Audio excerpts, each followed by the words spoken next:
In Ezekiel 35, we have another message against a foreign nation. Against Edom specifically. What is it doing here? The Lord had already pronounced judgment on Edom in Ezekiel 25 verses 12 to 14. First, let's take a look at the long enmity between Edom and Jacob. Thus says the Lord God, Behold, I am against you, Mount Seir. And I will stretch out my hand against you, and make you a desolation and a waste. Because you have had everlasting enmity, and have delivered the sons of Israel to the power of the sword, at the time of their calamity, at the time of the punishment of the end. Mount Seir is associated with Edom primarily because Esau, the ancestor of the Edomites, settled in the hill country of Seir after parting ways with his twin brother, Jacob, Genesis 36 verses 6 to 9. This region became known as the land of Edom, and Mount Seir served as its central geographical feature. The Lord promises to render the land of Edom and its cities barren. The animosity of Edom towards Israel traces back to the ancient feud between Esau and Jacob, when their father bestowed the blessing upon Jacob. This deep-seated resentment manifested in anger, envy, and hostility towards Israel. The Edomites capitalized on the opportunity at the time of the punishment at the end, likely by mocking or attacking the Jews during the siege of Jerusalem, Psalms 137 verse 7 and Obadiah 11 to 14. Because you have said, These two nations and these two lands will be mine, and we will possess them. Although the Lord was there, Edom thought that the lands of Judah and Israel will be theirs for the taking as spoil, given to them as food, verse 12. However, the Lord deemed this attitude as arrogance against him, verse 13. The Edomites had disregarded that God had bequeathed the land of Canaan to Jacob and not to Esau. This ownership does not change even when the Israelites are in exile. Why is the oracle against Edom doing here? Probably because Edom stands as a representative of all the adversaries of Israel who sought to seize her territory. Edom was chosen because it was the nation that had persistently resisted Israel's possession of the promised land for the longest duration and with the greatest consistency. Therefore thus says the Lord God, Surely in the fire of my jealousy I have spoken against the rest of the nations, and against all Edom, who appropriated my land for themselves as a possession, with wholehearted joy and with scorn of soul, to drive it out for a prey. With this message of judgment on Edom, God declares that He is eliminating all competing claims to the land which He had promised to Israel. During my visit to Israel in 2019, what struck me most was the vast expanses of wilderness. Over the course of 400 years, from 1517 to 1917, when the Ottoman Turks governed Palestine, a notorious tree tax was enforced.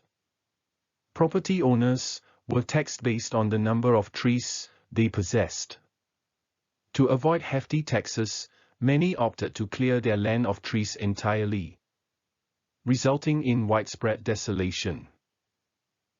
Centuries earlier, God had forewarned that He would transform the land of Israel into a desolate wasteland, due to the abominations committed by its inhabitants. However, all this will change. Do you remember the declaration of judgment on Israel in chapter 6?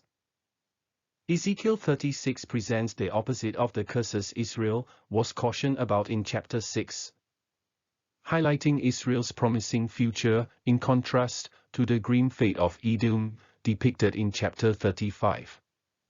Now, it is Israel's moment to receive blessings. Thus says the Lord God, because the enemy has spoken against you, Aha, and the everlasting heights have become our possession. Therefore prophesy and say, Thus says the Lord God, for good reason they have made you desolate and crushed you from every side, that you would become a possession of the rest of the nations, and you have been taken up in the talk and the whispering of the people.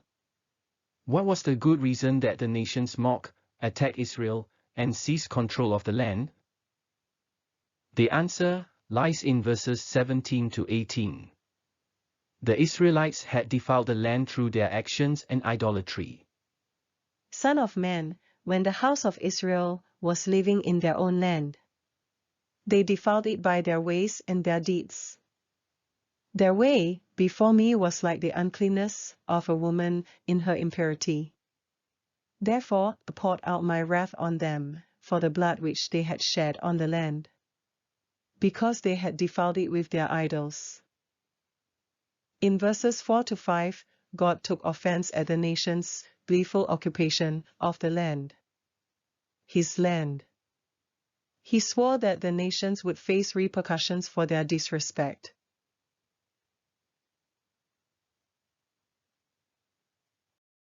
The land will be restored with fruitful harvests.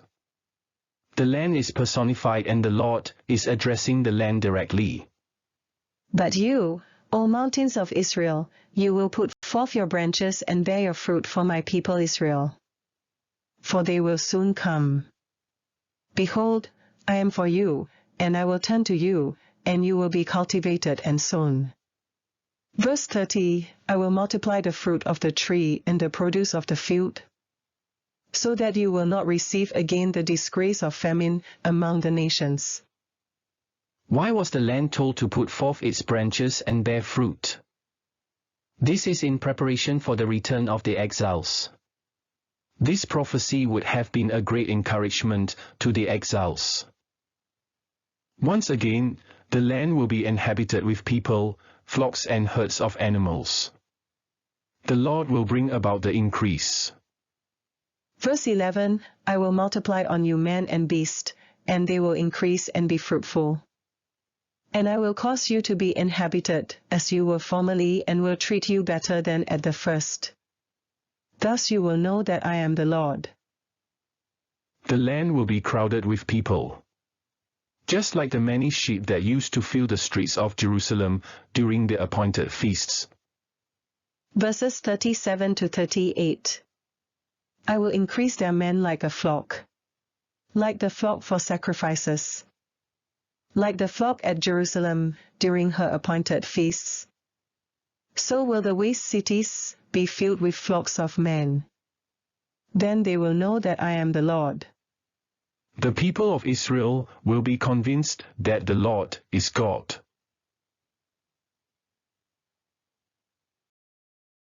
They will say, This desolate land has become like the Garden of Eden, and the waste, desolate and ruined cities are fortified and inhabited.